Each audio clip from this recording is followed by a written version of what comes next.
구약성경 창세기 7장 1절 말씀, Old Testament, the book of Genesis chapter 7 verse 1.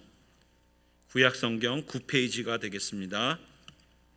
창세기 7장 1절 말씀, 우리 찾으셨으면 하나님의 말씀 한 절 말씀이니까 같이 합독하시겠습니다. 여호와께서 노아에게 이르시되 너와 내 온 집은 방주로 들어가라.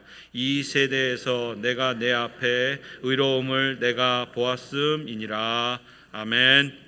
오늘 노아는 산속에서 120년 동안 믿음으로 순종해서 방주를 완성했습니다. 누가 보아도 이해되지 않는 일을 했죠. 요즘 말로 말한다면 또라이 같다, 그렇게도 이야기할 만합니다. 1절에 보면 이 세대에서 내가 내 앞에 의로움을 내가 보았음이라. 의로움을 보았다는 이 말씀은 6장 22절에 보면 하나님이 명하신 대로 노아가 방주를 다 완성했다.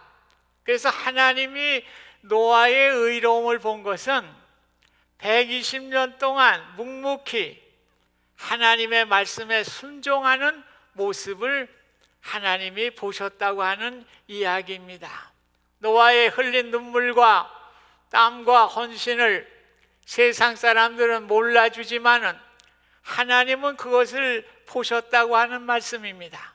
하나님은 보시는 하나님이십니다. 믿음으로 살아가는 나의 모습을 보시고 나의 눈물과 나의 기도를 보시고 주님을 향한 나의 마음을 보시는 분이 하나님이십니다. 말씀대로 살아가려고 몸부림치는 모습, 복음과 교회를 위해서 수고하고 흘리는 눈물을 보시는 분이 하나님이신 것입니다. 우리가 선을 행하되 낙심하지 말지니 포기하지 아니하면 때가 이름에 거두리라 말씀하셨습니다. 믿음의 대장부 욥도 환난과 고난을 다 겪은 후에 하나님의 뜻을 체험하게 됩니다. 내가 주께 대하여 귀로 듣기만 하였사오나 이제는 눈으로 주를 배움나이다. 우리의 눈으로 보지 못하고 손으로 만지지 못해서 우리가 때로 믿음으로 순종하지 못할 때가 있는 것입니다. 그러나 노아와 같이 하나님이 보시기 때문에 우리가 하나님이 보신다고 하는 믿음을 가지고 끝까지 순종하게 될 때에 하나님의 은혜를 보게 된다고 욥이 고백을 한 것입니다. 유행가 가사 중에 난 참 바보처럼 살았군요, 그런 가사가 있는 노래가 있죠. 하나님의 말씀 가운데 살아가는 인생은 바보 같아요. 그래서 제가 늘 즐겨 쓰는 말이 있잖아요. 바울의 이름을 제가 이렇게 해석하잖아요. 바는 바보바자다, 울은 울보울자다. 그래서 바울은 바보같이 울며 다닌 사람이다. 오늘 예수 그리스도를 알게 될 때에 그는 바보가 됐어요. 모든 지식이 훌륭한 사람이었지만 바보같이 복음 때문에 또 핍박받으면서 울면서 그 복음의 사명을 감당한 사람이 바울이었습니다. 오늘 신앙생활을 바보처럼 살아가시기를 바랍니다. 오늘 참 영리하게 살아가지 마세요. 세상은 영리하게 살아가는 사람이 있어 없지만은 신앙은 안 그래요. 영리하다는 것은 인간 생각 갖고 살아간다는 거예요.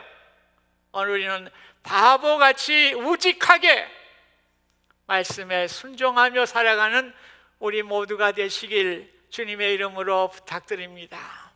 방주가 완성된 그 후에 어떤 일이 일어납니까?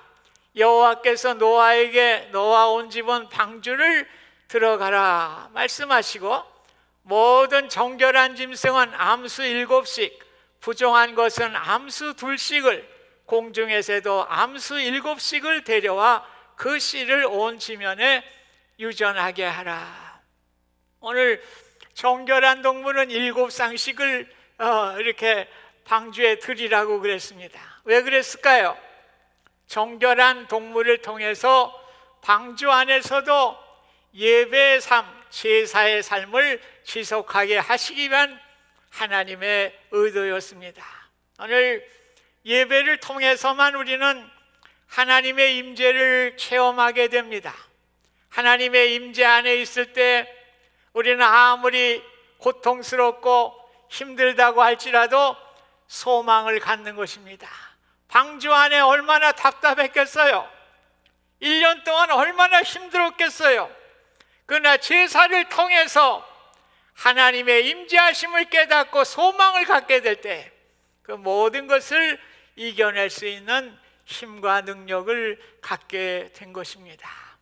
방주라고 하는 것은 구원의 장소지요, 교회라고도 할 수가 있는 것입니다.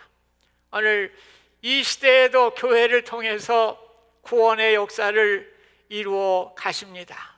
교회는 하나님이 택하신 백성들이 모인 공동체입니다. 그러나 이 교회 안에도 정결한 동물도 있고 불결한 동물도 있는 것과 마찬가지로 교회에도 마찬가지예요. 이렇게 좀 순수하고 또 이렇게 도덕적으로 잘 된 사람들도 있는가 하면 그저 부정한 동물같이 그저 막대 먹고 그저 뭐 그런 사람들도 섞여 있는 것이 교회예요. 그런데 뭐가 중요합니까? 방주 안에 있느냐가 중요한 거예요. 우리가 방주 안에 있기 때문에 구원함을 받는 것이고 소망을 가질 수가 있는 것입니다. 세상에 아무리 많은 재물을 가지고 명성을 가지고 성공을 이루고 그런다고 할지라도 오늘 구원이 없다면 그 인생은 실패한 인생입니다. 오늘 노아의 가정과 같이 우리 온 가정이 방주 안에 들어가서 구원의 축복을 받는 귀한 은혜가 있으시기를 주님의 이름으로 부탁드립니다. 오늘 방주의 문은 하나밖에 없었어요. 마찬가지로 우리가 방주로 들어가는 구원의 길도 하나밖에 없어요. 오직 예수 그리스도 문 되시는 그분을 통해서만 우리가 구원함을 얻습니다. 내가 문이니 누구든지 나로 말미암아 들어가면 구원을 받고 또는 들어가며 나오며 꼴을 얻으리라 말씀해 주셨습니다. 오늘 하나님은 노아의 가족들과 동물들이 다 방주에 들어갔을 때 여호와께서 그를 들여보내시고 문을 닫으셨다. 창세기 8장 16절에 나오죠. 오늘 하나밖에 없는 그 문을 통해서 들어갔는데 방주의 문을 하나님께서 닫아 주신 것입니다. 오늘 구원의 역사는 하나님이 하시는 거예요. 마지막 처리는 하나님이 하시는 거예요. 그래서 하나님께서 들어가서 문을 닫으실 때 거기에 들어가는 인생이 구원받는 인생이에요. 아직도 우리가 어떻게 될지 몰라요. 교회 안에만 있다고 해서 우리 다 구원받는다. 아니에요. 오늘 끝까지 심판의 때까지 우리가 믿음을 지키고 우리가 경성하며 살아갈 때 하나님이 닫아주시고 구원을 인쳐주시고 우리에게 구원을 허락해 주시는 것입니다. 노아의 때는 물로 심판을 했지만은 주님의 재림 때에는 불로 심판을 하실 것입니다. 오늘 우리는 세상에 살면서 세상의 것을 가짐으로 축복이라고 생각하는 분들이 많아요. 물질, 지식, 뭐 이런 여러 등등. 그래서 그것을 위해서 그것이 인생의 행복이라고 생각을 하고 그것만을 그 위해서 살아가는 사람이 있습니다. 이것은 무엇입니까? 우리의 인생의 행복을 내가 만들겠다고 하는 사람들이에요. 오늘 인생의 주인이 내가 되는 사람이에요. 인생의 주인이 주님이 아니고 내가 모든 것을 이루어야겠다고 하는 이러한 생각을 가지고 살아가는 사람입니다. 우리의 인생은 그렇지 않아요. 우리 주님께서 우리의 생사화복을 주관하시는 것입니다. 오늘 주님이 나의 삶을 인도하신다고 하는 믿음을 고백할 때 우리는 주님께만 소망을 가질 수 있고 주님만을 의지하며 살아가는 인생이 되는 것입니다. 노아의 가정은 제사를 드렸죠. 정결한 짐승을 7쌍이나 했으니까 하나님께 예배하는 가족이었습니다. 노아의 가족은 하나님을 섬기는 믿음의 공동체였습니다. 그렇기 때문에 노아의 가정이 축복받은 가정입니다.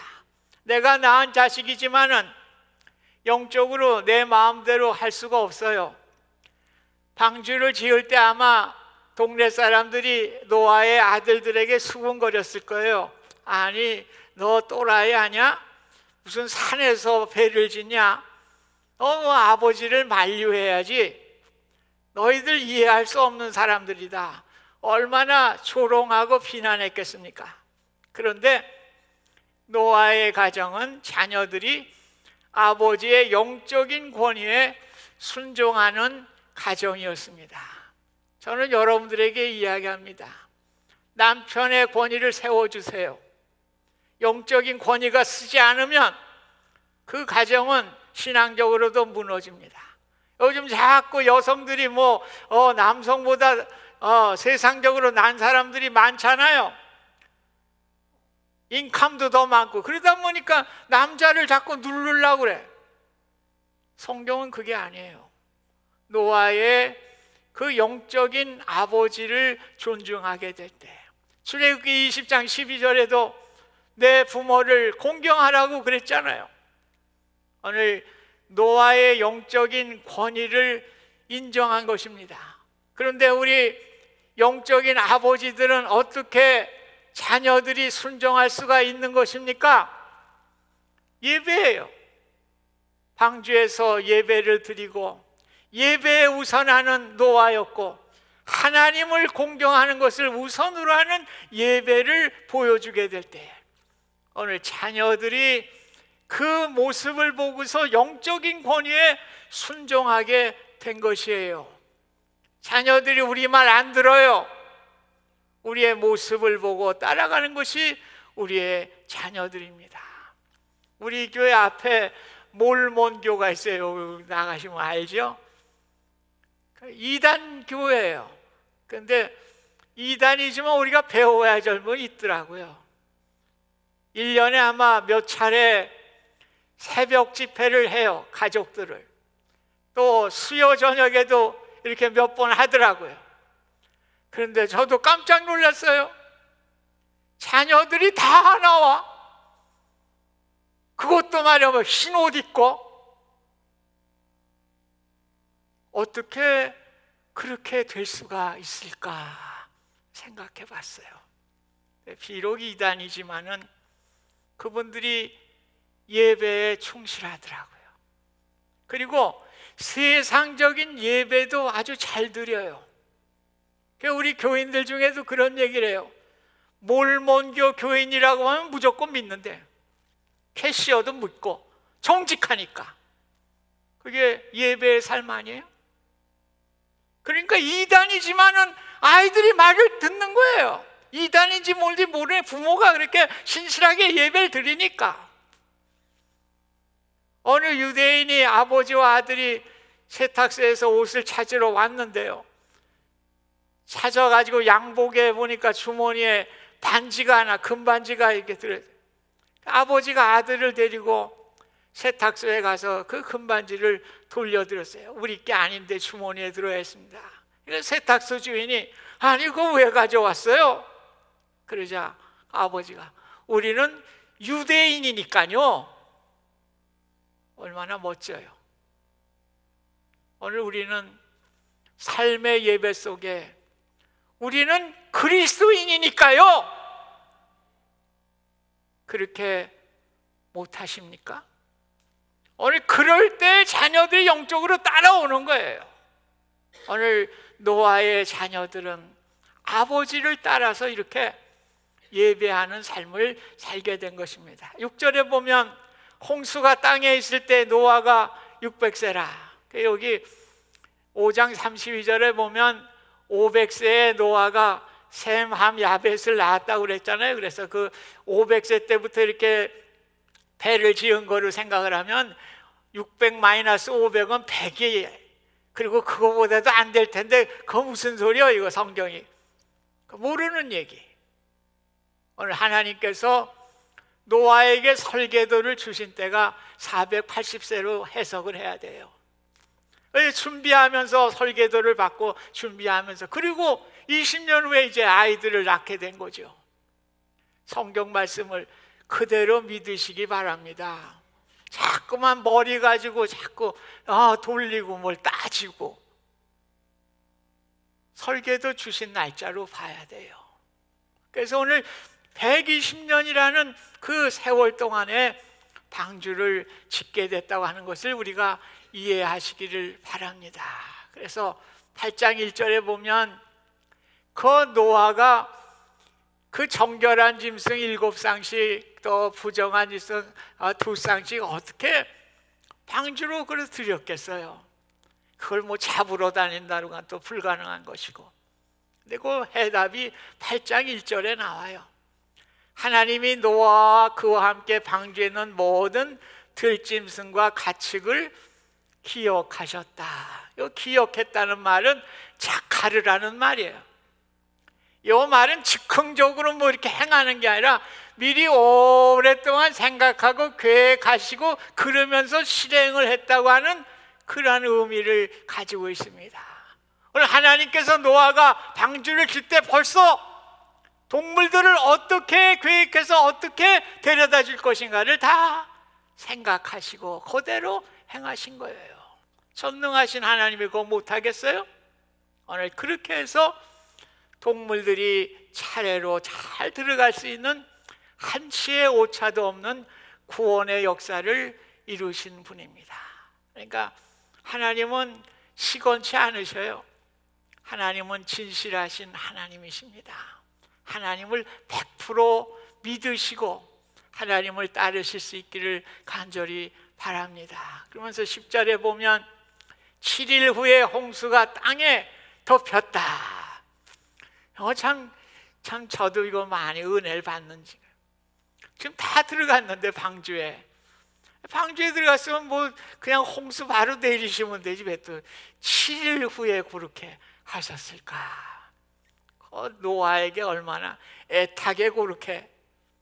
그렇잖아요. 뭐 자녀들한테도 이제 방주가 끝나면 이제 홍수가 내릴 것이다 그랬는데 비가 안 오네.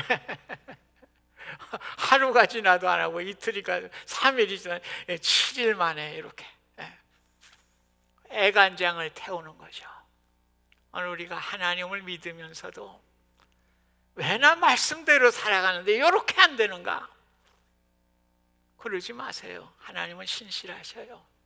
언젠가는 하나님의 약속을 지키시는 하나님이니까 기다리시기 바랍니다. 이 똑같은 얘기가 엘리야 때에 있었어요.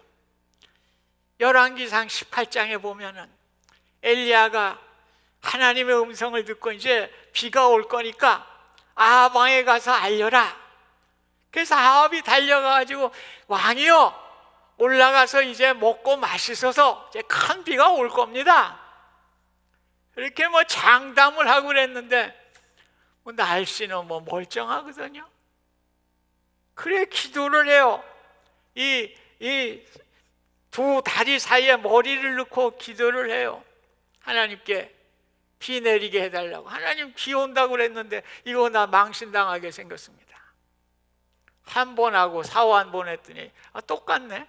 2번, 3번, 4번, 5번, 6번 똑같아요. 뭐 청청의 날이 비 올 것 같지도 않아. 7번째 이렇게 보내니까 그때 저 바다에서 손바닥만한 구름이 하나 이렇게 이제 확신을 갖게 된 거죠. 이제 비가 내릴 것입니다. 아합 왕이여 서둘러서 내려가십시오. 아니나 다를까 비가 장대비 같이 내리게 되는 역사가 일어나게 된 것입니다. 11절 12절 보면 노아가 600세 때에 큰 기품의 샘들이 터지고 하늘의 창문들이 열려 40주야가 비가 땅에 쏟아졌다, 그런 말씀이 나오죠. 하나님이 천지 창조하실 때 어떻게 했어요? 이 수면을 둘로 가르셨잖아요. 하나는 궁창 위에 물을 올리시고 하나는 땅에 이렇게 물을 갈라 놓으셨잖아요. 근데 어떻게 됐다는 거예요? 홍수가 오니까 하늘 궁창이 다 터진 거예요. 하늘에 올렸던 그 물이 다 쏟아진 거예요. 그리고 땅에 있었던 그 물들도 이제 다 막 그냥 분출이 돼서 막 샘물이 터져 나오다 보니까 온 땅이 물로 덮이게 되는 하나님의 약속대로 심판이 오게 된 것입니다. 베드로후서 3장 6절에 보면 그때 누굽니까? 노아의 때 세상은 물의 넘침으로 멸망하였으되, 베드로후서 3장 10절에는 주의 날이 도적같이 오리니 그날에는 하늘이 큰 소리로 떠나가고 물질이 불에 풀어지고. 이제 앞으로 심판은 어떤 심판이에요? 끔찍한 심판이에요. 물질이 다 녹는 심판이에요. 여러분, 그 철강석이 이제 고로에 들어가서 물과 같이 되잖아요. 벌건 샘물이 돼가지고 이렇게 흘러서 이제 그렇게 마지막 때 심판이 그렇게 된다는 거예요. 물질이 다 녹아버리는, 어찌할 수 없는 이러한 심판이 오게 될 것을 성경이 말씀해 주고 있습니다. 그런데 창세기 6장 18절은 무슨 말씀입니까? 하나님이 노아와 언약을 맺었어요. 여러분, 하나님의 언약은요, 우리하고 이렇게 타협해서 하는 게 아니에요. 우리는 뭐 매매계약서를 할 때 이렇게 같이, 하나님의 언약은 일방적인 거예요. 성경의 언약이라는 것은 하나님의 일방적인 거예요. 그래서 창세기 6장 18절에 나온 언약, 노아의 언약은 무슨 언약입니까? 방주에 들어가라, 그러면 내 온 가족이 구원을 얻을 것이다. 하나님의 일방적인 언약이에요. 그 언약인데 오늘 마태복음 26장 28절에 보면 이것은 죄의 사함을 얻게 하려고 많은 사람을 위하여 흘리는 바 나의 언약의 피니라. 언약이 나오죠. 오늘 예수님께서 십자가에 달리기 전에 제자들과 만찬을 나누면서 이 언약의 말씀을 하셨습니다. 오늘 그 피의 언약, 언약의 피, 예수님이 십자가에 자신의 피를 흘리시로 말미암아 저희들 우리 모두의 죄값을 다 대신 지불하시고 이 언약을 믿는 자마다 사망과 저주와 심판에서 구원해 주시는 피의 언약, 보혈의 언약을 우리에게 말씀해 주셨습니다. 얼마나 감사합니까? 노아는 구원받으려고 몇 년을 배를 졌어요? 120년. 얼마나 고생 많이 했어요. 그런데 우리는 배 질 게 없어요. 우리 예수님께서 방주가 되주신 거예요. 벌써 방주가 마련되어 있는 거예요. 그래서 누구든지 예수의 문을 통해 방주에 들어가면 구원받는 거예요. 얼마나 크신 하나님의 은혜입니까? 얼마나 크신 하나님의 은총입니까? 오늘 이것을 생각하면 우리가 얼마나 하나님께 감사한 마음이 생기고 찬송하는 마음이 생깁니까? 그래서 우리가 어떤 분들은 무교회, 방주로 들어와야 돼. 무교회주의자, 함석헌 씨 같은 이들이 그렇잖아요. 뭐 교회 갈 거 뭐 있어? 내가 성경 보고 천만의 말씀. 여러분, 장작을 생각해 보세요. 아무리 잘 타는 장작이라고 그래도 하나만 딱 떠내보세요. 조금 있으면 다 꺼져버려요. 오늘 교회라고 하는 것은 부족하고 연약한 사람들이 모여 있지만은 오늘 장작불과 같이 타는 거예요. 그렇기 때문에 실족하지 않는 겁니다. 그래서 교회에 나오라는 것이고 방주에 들어오라고 하는 것이지, 여러분들이 무슨 대단한 인물인 줄 아세요? 사람이라는 거는 환경에 따라 금방 시들어져요. 그래서 예배를 사모하라는 겁니다. 방주의 교회에 와서 예배를 사모하며 우리 함께 심판의 날을 준비하며 구원의 역사를 이루어 가야 하는 것입니다. 이런 은혜를 생각하면 오늘 노아가 믿지 않는 자들에게 심판의 메시지를 전하고 구원의 메시지를 전한 것까지 오늘 이러한 심정으로 우리 주변에 구원의 메시지를 전하는 우리 모두가 되시길 주님의 이름으로 축원드립니다. 감사하신 하나님, 예수님께서 이미 방주를 만들어 주셨습니다. 우린 믿음으로 그 은혜로 구원함 받은 것 감사하게 하시고 감사의 은혜를 다른 이들에게 전하는 우리의 삶이 되게 해 주세요. 예수님의 이름으로 기도드립니다. 아멘.